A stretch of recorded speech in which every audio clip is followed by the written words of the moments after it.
अमित और रिया की शादी को 3 साल हो चुके थे। उनके घर में अमित, रिया और अमित की माँ ही थी। अमित की माँ थोड़े पुराने ख्यालातों की थी, लेकिन उन्होंने कभी भी रिया के रहन सहन पर कोई सवाल नहीं उठाया था।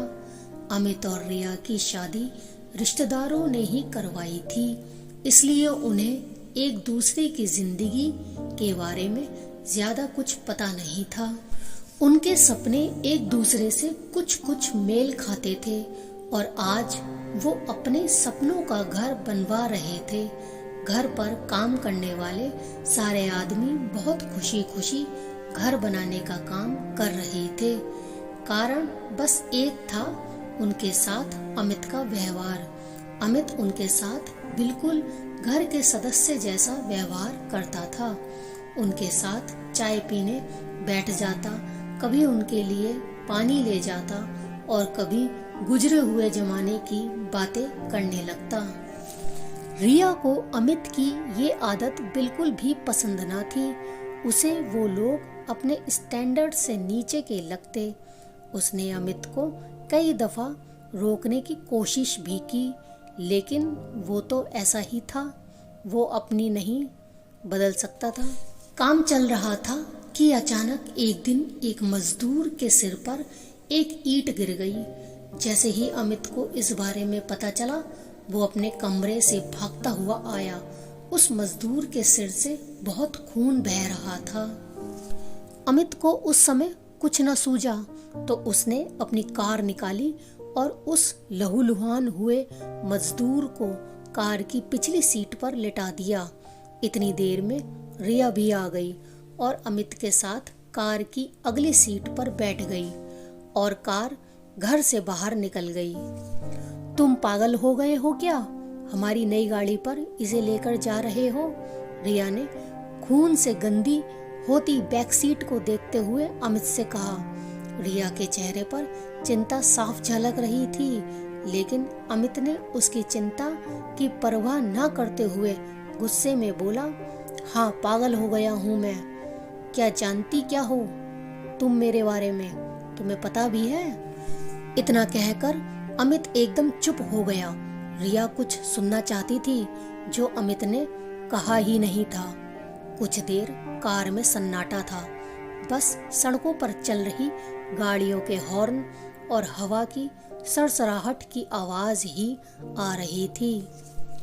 क्या नहीं जानती मैं तुम्हारे बारे में? आखिर क्या है ऐसा जो तुम्हारे दिल में है? मैं जानना चाहती हूँ। एक बार फिर से वही सन्नाटा था। तभी अमित ने धीमी सी आवाज में बोलना शुरू किया। बचपन में मैं बहुत ही नटखट और शैतान हुआ करता था। इतना शैतान कि पढ़ाई में बिल्कुल भी ध्यान नहीं देता था। मेरे पिताजी मुझसे बहुत तंग थे। उन्होंने मुझे बहुत बार समझाने की कोशिश की कि मैं पढ़ाई की तरफ ध्यान दूं, लेकिन मैं उनकी एक न सुनता था। और एक दिन उन्होंने तंग आकर मेरा नाम स्कूल से कटवा दिया। उस दिन मैं बहुत खुश था, पर ये खुशी ज्यादा दिन तक न टिकी। अगली ही सुबह मेरे पिताजी ने मुझे अपने साथ काम पर चलने के लिए कहा। यह सुनकर तो मेरे पैरों तले जमीन निकल गई। काम के नाम से मैं डर गया, मगर अब कोई चारा नहीं था। मुझे उनके साथ काम पर जाना पड़ा। अमित पुरानी यादों में खो चुका था। उसकी बात आगे बढ़ती रही।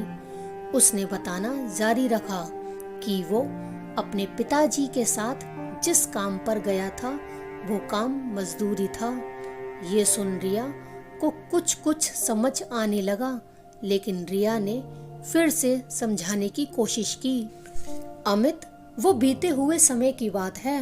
अब तुम्हारे हालात वो नहीं हैं जो उस समय थे। फिर क्यों करते हो तुम ऐसा?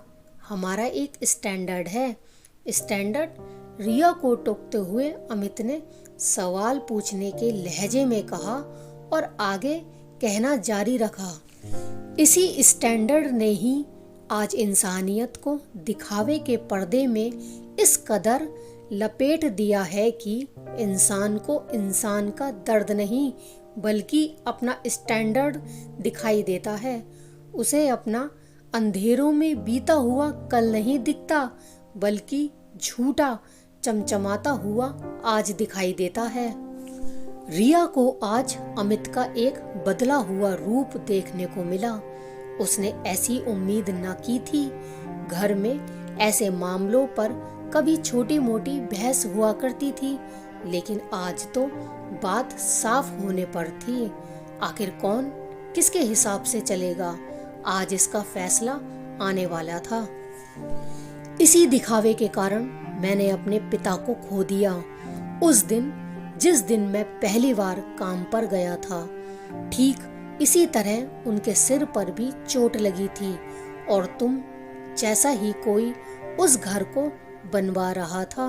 अगर उस समय उन लोगों ने एम्बुलेंस बुलाने की जगह अपनी कार में मेरे पिताजी को हॉस्पिटल ले जाने की कोशिश की होती तो शायद आज वो हमारे साथ होते।